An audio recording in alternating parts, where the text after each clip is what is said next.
Asheboro Police Department, and I work in a division called the CRT, which is the Community Resource Team. We have several different divisions at the Asheboro Police Department. If you want to become an Asheboro Police Department, an Asheboro police officer someday, everybody starts out on patrol. And those are the people that you see riding around in the cars that stop other cars and answer calls for service. So if you call 911, you need somebody to come to your house, then patrol's going to be the ones that come. We also have a traffic unit, and those are the officers that are usually out enforcing traffic laws or answering calls related to traffic collisions or wrecks. And then we have the CID, which is criminal investigation, and those are the detectives. So they investigate all the reports that are taken by the patrol officers. So when you call and a patrol officer takes a report from you and it needs to be investigated, it's like I said, I'm part of the community resource teams. Now, part of my job is I do videos like this. I go to schools, I get to hang out with kids. I go to a lot of community watch meetings, a lot of community events. So if you see me at the Fall Festival, you might find me at the tent with the spinny wheel giving away prizes. So I got a fun job.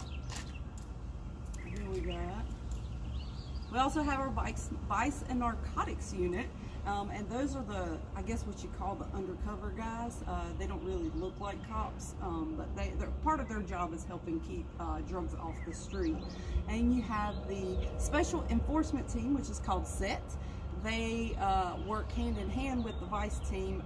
If you see them out and about in Asheboro, they don't wear uniforms that look like patrol uniforms.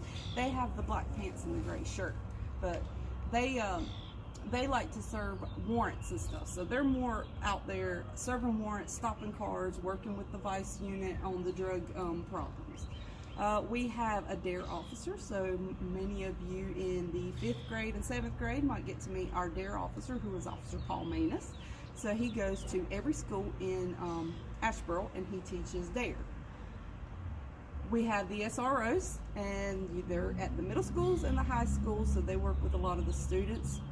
So as you can see, they're like super different divisions, different skills, different assets that people have that are better suited for certain places.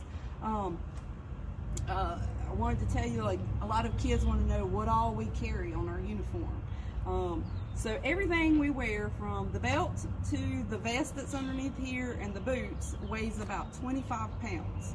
On the belt we have our magazines, or I'm sorry, clips. If somebody heard me say magazines, they would say magazines are for reading.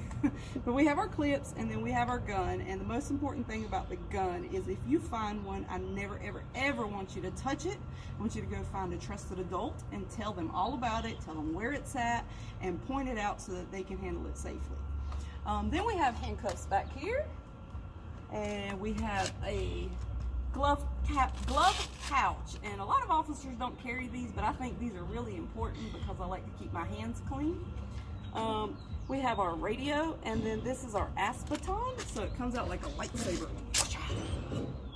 And I've used this to bust out windows in cars when I had a lady that needed to get into an ambulance because she was having some diabetic problems, and we had to bust her window out to get her into the ambulance. This is a taser. They are not fun. This is the pepper spray, which is not fun at all either. It kind of feels like rubbing jalapeno in your eyes. Then we have the most important thing on our uniform is a pen, because I can't do my job without a pen. And this is the radio mic that goes to the radio. So a lot of people are curious as to what's inside of our car. Now you got to keep in mind, our whole shift mostly is spent inside of our car. So this is our office, and it's packed full of stuff. So we have our handy dandy sanitizer right here.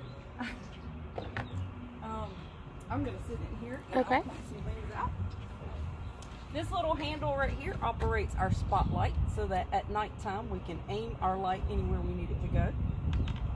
And then we have our computer right here. All of these are calls that are going to be answered by someone. We have our little Wi-Fi hotspot, which is really cool. We have our radio, which is just like this one, just on a bigger scale. And then we have our mic, which is just like this one on a bigger scale. This little doohickey right here is a printer. It looks like an armrest. It makes a great armrest, but it actually prints out my reports. And that is pretty much it. The back is packed with extra stuff. We actually have all of our prisoners or people that we have in custody or people that we're taking home or giving a ride to. They all get to ride in the front seat, not the back.